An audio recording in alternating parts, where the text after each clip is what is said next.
इस वीडियो में हम जानेंगे सेल्स के बारे में कि हमें अपने ERFIO सॉफ्टवेयर से कैसे बिलिंग करना है और क्या क्या ऑप्शंस हमारे पास अवेलेबल रहते हैं बिलिंग करने के लिए।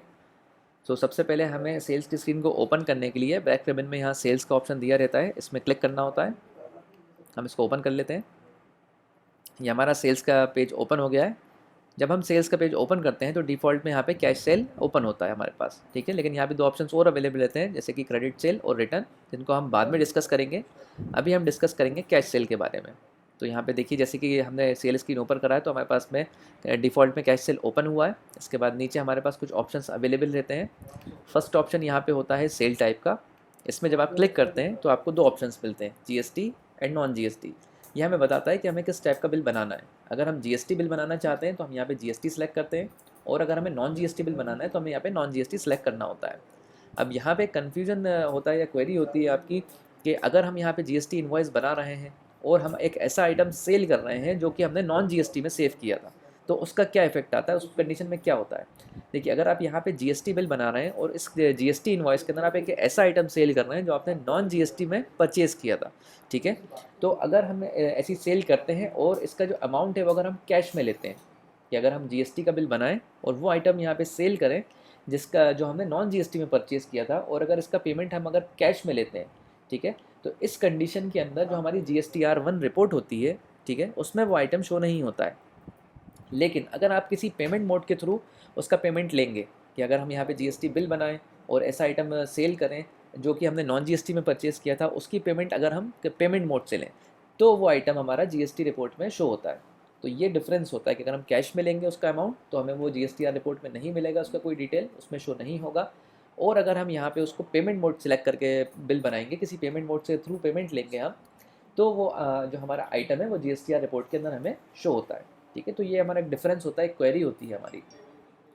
तो जैसे कि मैंने आपको बताया यहाँ पे कि हमें यहाँ पे अपना सेल टाइप सेलेक्ट करना होता है कि हम किस टाइप का बिल बनाना चाहते हैं, GST बनाना चाहते हैं या फिर नॉन GST बिल बनाना चाहते हैं, ठीक है। इसके बाद यहाँ पे आप जो भी डिफ़ॉल्ट में सेट कराना चाहते हैं कि आप जब सेल स्क्रीन ओपन करें तो आपको डिफ़ॉल्ट के अंदर यहाँ पे GST चाहिए या डिफ़ॉल्ट में आपको नॉन GST चाहिए, तो इसके लिए आप हमारी सपोर्ट टीम को इन्फॉर्म कर सकते हैं। वो यहाँ पे आपके अकॉर्डिंगली सेल टाइप को डिफ़ॉल्ट सेलेक्ट कर देंगे, ठीक है। तो जब भी आप ओपन करेंगे तो जो भी आपने डिफ़ॉल्ट यहाँ पे सेट कराया होगा वही आपको मिलेगा। इसके बाद नेक्स्ट ऑप्शन हमारे पास यहाँ पे होता है बिल टाइप का। जब हम बिल टाइप में क्लिक करते हैं तो हमें कुछ सेवरल ऑप्शंस यहाँ भी देखने को मिलते हैं। पहला ऑप्शन यहाँ पे होता है इनवॉइस का। हम जब नॉर्मली बिलिंग करते हैं तो हमें यहाँ पे इनवॉइस सेलेक्ट करना होता है, ठीक है। और भी ऑप्शंस यहाँ पे अवेलेबल हैं, जैसे प्रोफॉर्मा इनवॉइस, चालान, एस्टिमेट, सेल ऑर्डर, अप्रूवल। तो जब हम अपना सेल ऑर्डर मॉड्यूल देखेंगे आगे की वीडियोस में तो हम उसमें इस टाइम ये जो ऑप्शन है वो डिस्कस करेंगे, ठीक है। अभी हम यहाँ पे इनवॉइस डिस्कस करेंगे। जब हम नॉर्मली बिलिंग करते हैं तो हमें यहाँ पे इनवॉइस सेलेक्ट करना होता है। इनवॉइस सेलेक्ट करने से हमारा जो स्टॉक है, जैसे जैसे हम सेल करते हैं वैसे वैसे स्टॉक भी हमारा इन्वेंट्री से माइनस होता रहता है, ठीक है। इसके बाद नेक्स्ट ऑप्शन हमारे पास यहाँ पे होता है टैक्स टाइप का। टैक्स टाइप में हम क्लिक करते हैं तो हमें यहाँ पे दो ऑप्शंस मिलते हैं, इंक्लूसिव और एक्सक्लूसिव।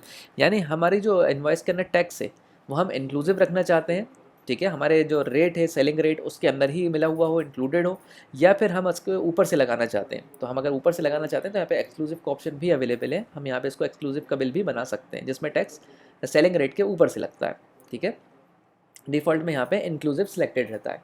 इसके बाद नीचे हम यहाँ पे देखते हैं, हमें यहाँ पे कस्टमर का नेम और मोबाइल नंबर ऐड करने का ऑप्शन मिलता है। जिनको हम सेल कर रहे हैं, हम कस्टमर का नेम, मोबाइल नंबर, उनकी स्टेट यहाँ पे सिलेक्ट करके अपना बिल बना सकते हैं। और अगर हम कोई कस्टमर को फुल डिटेल के साथ में ऐड करना चाहते हैं तो कस्टमर के नेम से पहले यहाँ पे एक प्लस का साइन आप देख रहे हैं, इस पर आपको क्लिक करना होता है, जिससे हमारे पास एक पॉपअप विंडो ओपन होती है। इसमें हम अपने कस्टमर को फुल डिटेल्स के साथ में ऐड कर सकते हैं, जैसे हमें उनकी इमेज डालनी है या हमें उनकी एड्रेस डालना है। अगर कस्टमर GST रजिस्टर्ड है तो हम अगर उनका GST नंबर डालना चाहते हैं हम वो भी डाल सकते हैं। यहाँ पे आप कंप्लीट डिटेल के साथ में कस्टमर को ऐड भी कर सकते हैं। इसके बाद यहाँ पे क्रॉस का साइन होता है, इसका क्या यूज़ होता है ये भी मैं आपको बता देता हूँ। अभी अगर हम कोई कस्टमर को यहाँ पे ऐड करते हैं, हमने कोई यहाँ पे जैसे कि कस्टमर को सर्च करा जो हमारे पास पहले से एडिट थे, हम या तो कस्टमर के नेम से या मोबाइल नंबर दोनों से सर्च कर सकते हैं। इसके बाद हमने इनको देखिए ऐड करा। अब फॉर एग्जांपल हमने जो कस्टमर यहाँ पे ऐड करा वो हमने गलत कस्टमर ऐड कर लिया है, ठीक है। हमें करेक्ट कस्टमर या कस्टमर का हमें यहाँ पे नेम चेंज करना है। तो अगर हम डायरेक्टली यहाँ पे ट्राई करेंगे तो यहाँ से हम डायरेक्टली इसको रिमूव नहीं कर सकते हैं। इसके लिए हमें क्रॉस के बटन पे क्लिक करना होता है। फिर हमसे कन्फर्मेशन पूछा जाता है कि if you click on confirm the customer will be remove. आप यहाँ पे कन्फर्म पे बटन पे क्लिक करते हैं तब जाके कस्टमर की फील्ड एम्प्टी हो जाती है, खाली हो जाती है। अब आप यहाँ पे जो है करेक्ट कस्टमर का नेम सर्च कर सकते हैं। ठीक है, जो हमारे पास पहले से एडिड है, या कोई नया कस्टमर बनाना चाहते हैं उनका नाम भी आप यहाँ पे डाल सकते हैं। तो इनको हटाने के लिए हम यहाँ पे क्रॉस का बटन यूज़ करते हैं, हमारा कस्टमर यहाँ से रिमूव हो जाए। ठीक है, ये हमारी फील्ड खाली हो जाए। मैं वापस से वही कस्टमर ले लेता हूँ अपने पास, ये मैंने सर्च कर लिया और क्लिक करके यहाँ पे ऐड कर दिया। इसके बाद नीचे आप देखेंगे हमारे पास एक सर्चिंग का बार दिया हुआ है, जिसमें हम आइटम को आइटम के नाम से या बार कोड से सर्च कर सकते हैं। जैसे कि मैं यहाँ पे कोई भी एक अल्फ़ाबेट यहाँ पे डाल के इसको सर्च कर लेता हूँ। मैंने देखिए सर्च किया तो हमारे पास यहाँ पे आइटम्स शो हो रहे हैं। मैंने अल्फ़ाबेट डाला है ए, जिसमें हमारे बार कोड जो है वो ए अल्फ़ाबेट से स्टार्ट हुए हैं, इसलिए यहाँ पे हमारे पास ये आइटम्स की लिस्ट आ गई है। ठीक है, तो अब इसमें से हमें जो भी आइटम सेल करना होता है, हमें उस आइटम के नेम पे क्लिक करना होता है, तब जाके वो हमारा सेलिंग लिस्ट में नीचे अपेंड होता है या ऐड होता है। अगर आपने कोई गलत आइटम को नीचे ऐड कर लिया है सेलिंग लिस्ट में, और उसको अगर लिस्ट से रिमूव करना चाहते हैं, तो यहाँ पे एक चेक बॉक्स है, इसमें क्लिक कर दीजिए, यहाँ से आपका आइटम रिमूव हो जाएगा।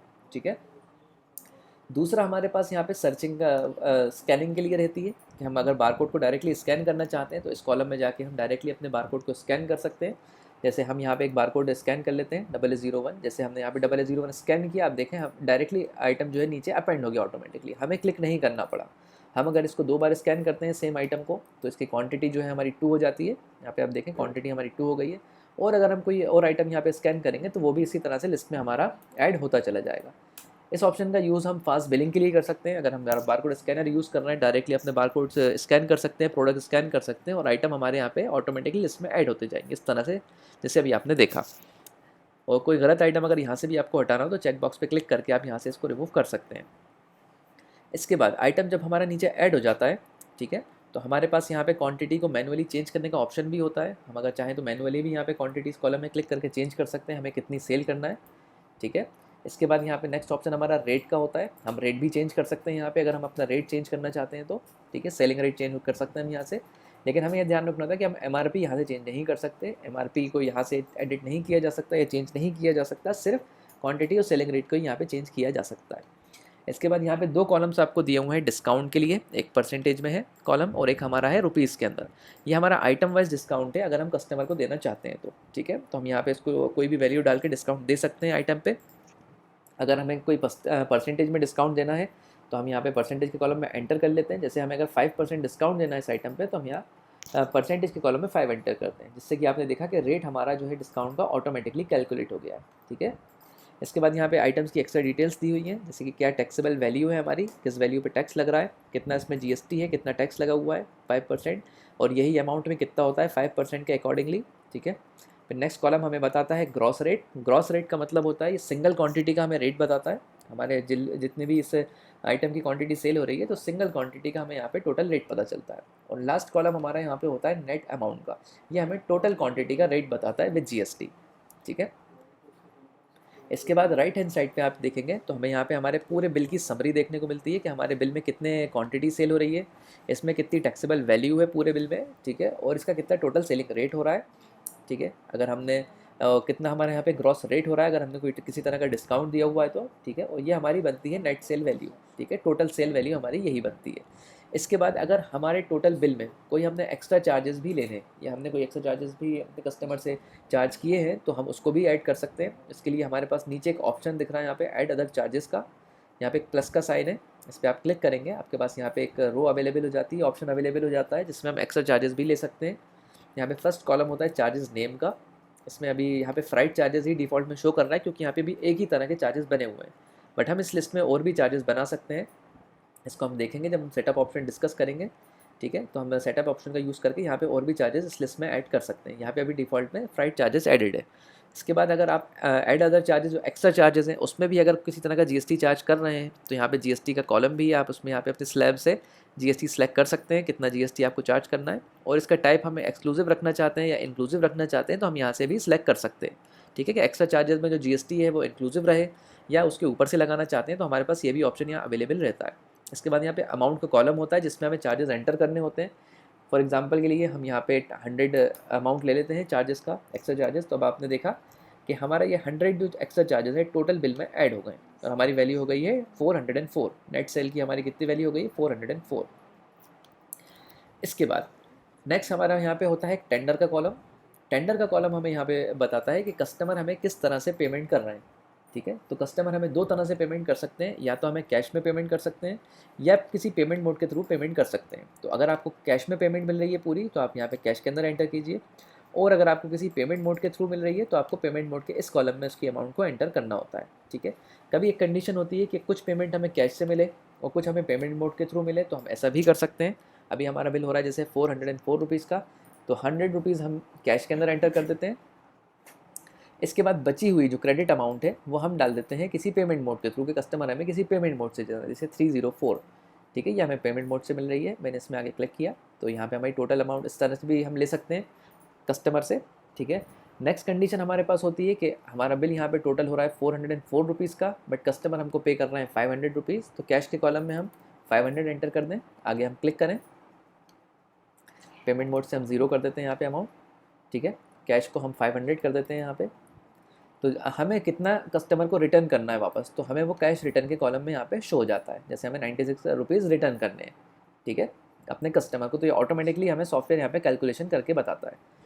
अगर हम कैश के कॉलम में या हमें पेमेंट मोड के कॉलम में जो हमारी नेट सेल अमाउंट हो रही है इससे कम अमाउंट डालते हैं, जैसे मैं यहाँ पे एक एग्जांपल ले लेता हूँ, हमने यहाँ पे अमाउंट डाली 400, ठीक है।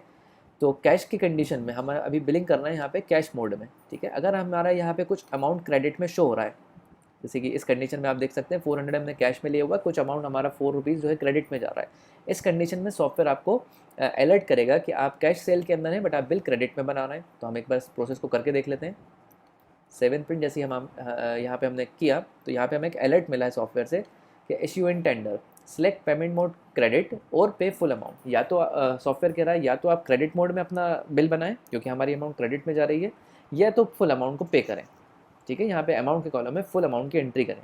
तो जैसे ही आपने देखा कि हम अगर क्रेडिट में ट्राई करते हैं इस तरह का बिल बनाना जिसमें हम पूरी कैश नहीं डाल रहे हैं, तो हमारा सॉफ्टवेयर हमें एक अलर्ट देता है ऑटोमेटिकली, ठीक है।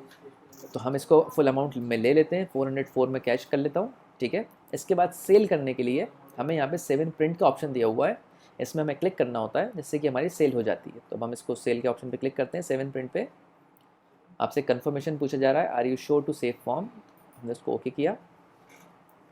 यहाँ पे हमारी इनवॉइस जनरेट हो गई है, हमारी सेलिंग हो चुकी है। हम अगर प्रिंट करके देना चाहते हैं तो हम यहाँ पे अपना प्रिंटर सेलेक्ट करके इसको प्रिंट कर सकते हैं, अदरवाइज़ हम इसको कैंसिल भी कर सकते हैं अगर प्रिंट नहीं करना चाहते हैं तो, ठीक है। तो अभी हम प्रिंट नहीं करते हैं, इसको कैंसिल कर देते हैं, लेकिन हमारी सेल हो जाती है, हमारी सेल सेव हो जाती है, ठीक है।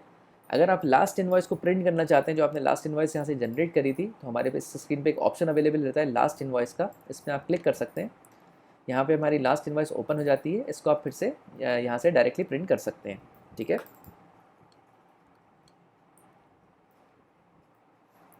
इसको बैक कर लेते हैं,